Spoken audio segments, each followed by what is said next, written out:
2절 한 절만 보겠습니다. 우리 합독하겠습니다. 시작. 범사에 많으니 우선은 그들이 하나님의 말씀을 맡았으니라. 네. 오늘은 성경을 읽읍시다 라는 제목으로 말씀 전하겠습니다. 예수는 역사다 라는 영화가 있습니다. 예전에도 한번 말씀드린 적이 있었는데 외부에 다른 성도님들도 같이 지금 들으시고 있기 때문에 아시는 성도님들은 좀 양해를 부탁드립니다. 잠깐 줄거리를 이야기해드리자면 영화의 주인공이면서 냉철한 신문기자 리 스트로벨은 성경이 하나님의 말씀임을 믿지 않았습니다. 그래서 하나님의 말씀이 아니다 이것을 증명하기 위해서 이제 연구를 시작합니다. 우리와는 정반대의 연구겠죠. 보다 확실한 증거를 확인하고자 고고학자 마르케스 신부님을 찾아갑니다. 여러 가지 필사본이 남아있는 자료가 성경인데 단순히 이야기를 해주면 믿지 못할 것 같아서 이제 남아있는 다른 사본, 그러니까 호머의 일리아드 사본을 예로 들어줍니다. 호머의 서사시라고 들어보셨을 것입니다. 그것이 바로 일리아드 사본이죠. 그리스 사람들에게 마치 성경과도 같이 그렇게 귀중한 존재였을 일리아드 사본 중에 자신이 하나를 가지고 있었다는 것이죠. 근데 원작은 주전 800년 전에 쓰였고 자기가 갖고 있는 이것은 주 3세기 거니까 원작가의 그 시차가 1100년이나 되었다고 합니다. 그런데도 사람들이 오류가 없다고 생각하고 그 일리아드 사본을 그대로 믿었다는 것이죠. 근데 이 일리아드 사본보다 진품인 사본이 더 많은 것이 바로 이 신약 성경이었습니다. 신약 성경의 사본의 수는 5843개. 그러니까 일리아드보다 4배나 많습니다. 사본이 많으면 많을수록 비교가 더 많이 되니까 객관성이 올라가는 거예요.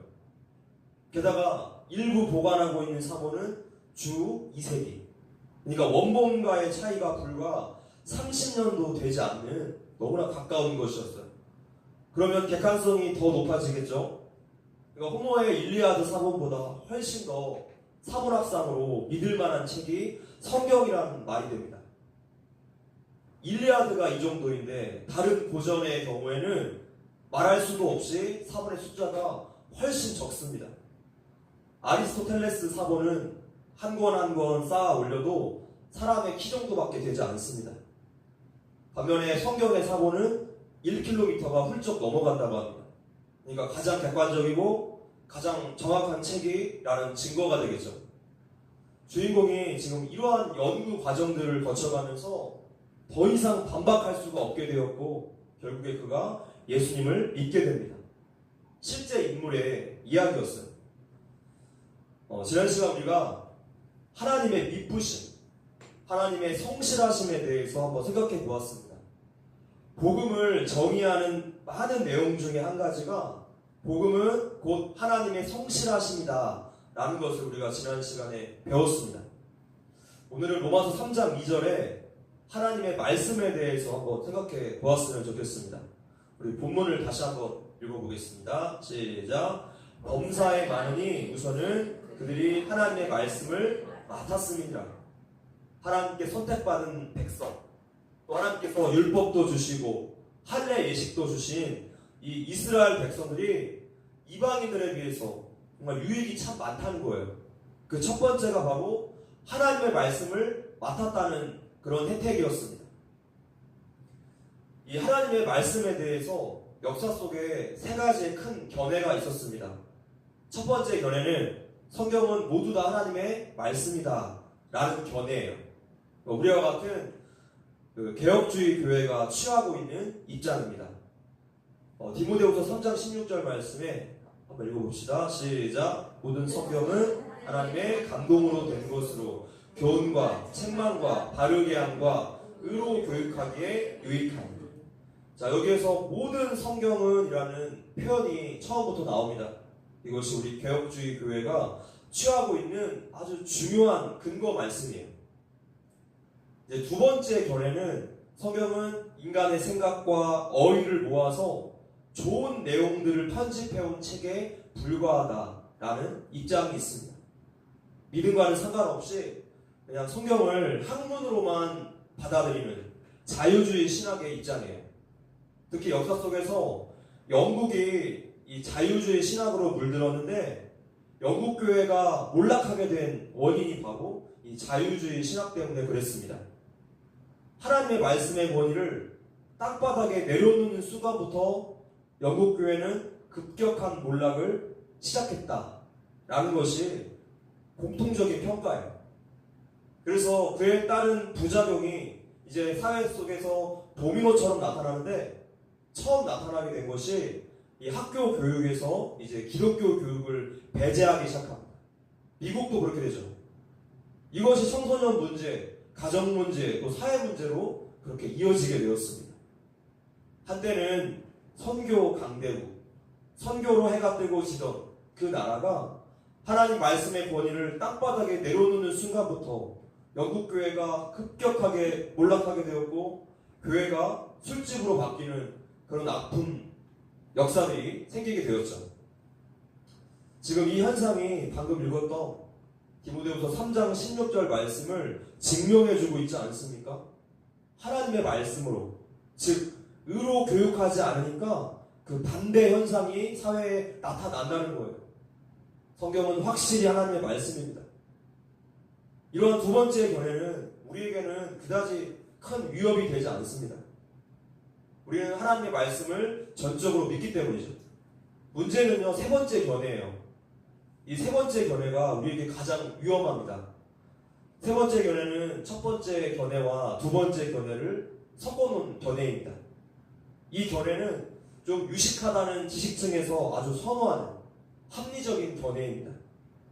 이 세 번째 견해에 따르고 있는 칼바르트라는 신학자가 있었는데 성경에 대해서 이렇게 정의했어요. 성경은 하나님의 말씀인 것은 사실인데 그러나 사람이 받아서 기술하는 과정에서 오류가 발생할 수밖에 없다. 자, 그래서 성경은 다 하나님의 말씀은 아니라는 정의를 내렸어요. 그런데 그의 주장이 틀렸다는 것이 지금 방금 읽었던 디모데후서 3장 16절이 증명해주고 있어요. 모든 성경은 하나님의 감동으로 된 것은 일부 성경이 하나님의 감동으로 된 것입니까? 아니죠. 모든 성경이라고 말씀했어요. 하나님의 감동으로 되었다는 뜻은 인간에 의해서 성경이 기술이 되고 저자의 배경, 또 재능, 성격, 학식 이 모든 것이 다 이용되어서 쓰여졌지만 그 기록 과정을 하나님께서 아주 철저하게 간섭하셨다는 뜻이에요. 우리가 예전에 소요리 문답에서 하나님의 섭리에 대해서 배웠습니다. 하나님의 섭리의 영역은 그야말로 그 모든 것이라고 배웠어요. 그 모든 것. 그러니까 하나님께 예외가 되는 영역이란 절대로 없다는 뜻입니다. 모든 상황, 시간, 우연, 사람을 다 사용하셔서 하나님의 일을 철저하게 이루어 가시는 그 하나님께서 하물며 그분의 말씀인 성경의 제작과 그 과정들은 어떻게 하셨을까요? 두말하면 잔소리입니다. 하나님의 이 철저한 간섭하심 속에서, 철저한 인도하심 속에서 이루어져 간 것입니다. 예전에 그 성경 66권이 어떻게 채택되었는가 이거에 대해서 주보에 그 뒷면에 올린 적이 있었어요. 까다로운 조건이 구약 성경은 4가지였고 신약 성경은 3가지였는데 이 조건에서 한 가지라도 부합되지 않는다면 바로 탈락입니다. 그래서 탈락된 성경들이 바로 외경이고 이 조건들을 다 통과한 것이 현재 우리가 보고 있는 성경 66권이에요.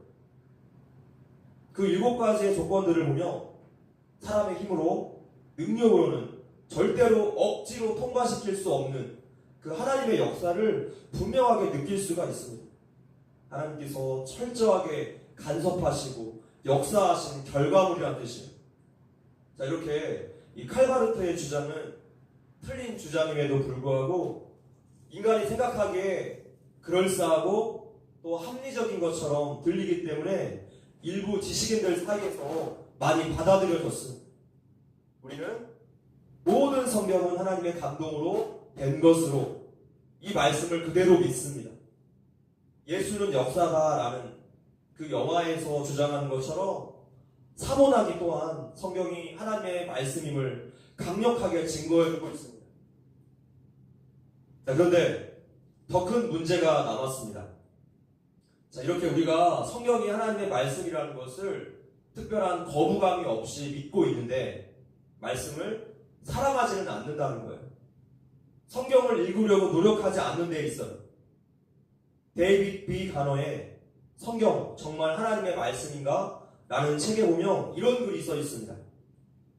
우리는 성경이 가르치는 삶을 사랑하지 않으면서 하나님께 실제적으로 순종하지 않으면서 그저 쉽게 성경책 자체를 살아갈 수 있음을 인정해야 한다. 그러나 신앙과 삶의 불일치보다 더 복음의 평판을 나쁘게 만드는 것도 없다는 것을 우리는 기억해야 한다. 왜 우리가 순종하지 않습니까? 왜 우리의 신앙과 삶이 일치하지 않습니까? 하나님의 말씀을 맡은 자, 성도가 이 말씀을 가지고만 있기 때문이에요. 가장 기본적이고 1차적인 원인은 성경을 읽지 않아서 하나님의 마음과 뜻을 잘 모르는 데 있어요. 다시 일어남이라는 책을 보면 저자 목사님의 일화가 담겨 있습니다. 이 책의 저자 목사님이 미국에서 목회를 하시는데 책을 읽으러 카페에 자주 가신다고 합니다. 카페에서 성경도 읽고 이제 설교 준비도 하시는데 어느 날은 카페에서 이제 성경책을 읽고 있었어요. 근데 연세가 좀 지긋하신 한 어르신이 다가오셔서 질문을 하시더랍니다. 아니, 지금 읽고 있는 책이 성경책 맞습니까? 네, 그렇습니다. 그랬더니 갑자기 이 어르신이 눈물이 그렁그렁해지시면서 목사님의 손을 꼭 잡으면서 고맙습니다. 고맙습니다. 그렇게 인사를 남발하다는 거예요. 그러면서 호주머니에 있는 $100짜리 지폐를 한 장 손에 쥐어주시고는 그렇게 밖으로 나가시더랍니다. 얼마나 성경 읽는 사람을 그 어르신이 못 봤으며 성경을 읽고 있는 이 목사님을 보고 눈물이 그렁그렁해져서 용돈까지 쥐어주시는지, 이것이 오늘 우리가 사는 현실이란 뜻이에요. 그 어르신의 심정이 오늘날 우리 한국교회 성도들을 향한 하나님의 마음은 아닐까, 그런 생각이 들었습니다. 조혜련 집사님은 남미 호랑객교회라는 그 종교에 있다가 이제 예수를 믿고 현재 신학대학원에서 이제 박사학위까지 받으셨어요. 그 유튜브 보시면 50조라는 그 프로그램을 성경을 가르치는 그런 사역을 하고 계세요. 그분이 그렇게 동서하지 않았습니까? 하나님을 믿는다는 성도들이 도대체 왜 성경을 읽지 않느냐, 왜 성경에 관심이 없느냐, 이해할 수 없다라고 그렇게 호소하지 않았습니까? 지금 우리 시대에 성경 말씀을 쉽게 볼 수 있는 컨텐츠들이 굉장히 많이 있습니다. 그러니까 참 좋은 시대에 살고 있어요. 이 성경책, 그 종이책 아니더라도 얼마든지 우리가 스마트폰 이용해서 들을 수도 있고 볼 수도 있고 또 직접 쓸 수도 있어서 하려고 하는 그 의지만 있다면 우리가 충분히 성경을 읽을 수 있습니다. 자, 이렇게 과거에 비해서 환경은 비교할 수 없을 정도로 나아졌지만 그 예전 성도들과 비교했을 때 오늘날 우리가 성경을 읽는 것이 훨씬 적습니다. 뭐가 문제입니까? 환경이 문제가 아니라 우리 마음의 그 의지가, 또 믿음이 문제라는 증거 아니겠습니까? 하나님과 멀어졌다는 증거예요. 우리가 너무나 부해져서, 너무나 생활이 편해져서, 또 세상에 재미난 것들이 너무나 많아서 하나님 알기를 게을리하고 있어요. 이렇게 되면 우리 신앙생활 가운데 믿음이 약해질 수밖에 없습니다. 작은 고난을 만났을 때 쉽게 흔들리고 무너지기 마련이에요. 하나님의 말씀은 내 발의 등이요 내 길의 빛이라고 말씀하셨어요. 그래서 빛과 멀어지며 어두움과 불안 가운데로 들어가는 것은 자명한 일이죠. 우리는 성경을 읽어야 합니다. 우리에게 주신 가장 좋은 것, 그분의 말씀을 날마다 가까이 해야 합니다. 우리 인생의 기준이 이 성경에서 멀어지면 우리의 삶도 흔들릴 수밖에 없습니다. 다시 우리가 정신을 차리고 또 결단하고 그렇게 하나님 말씀으로 돌아가야 하겠습니다. 함께 찬양하고 기도하겠습니다.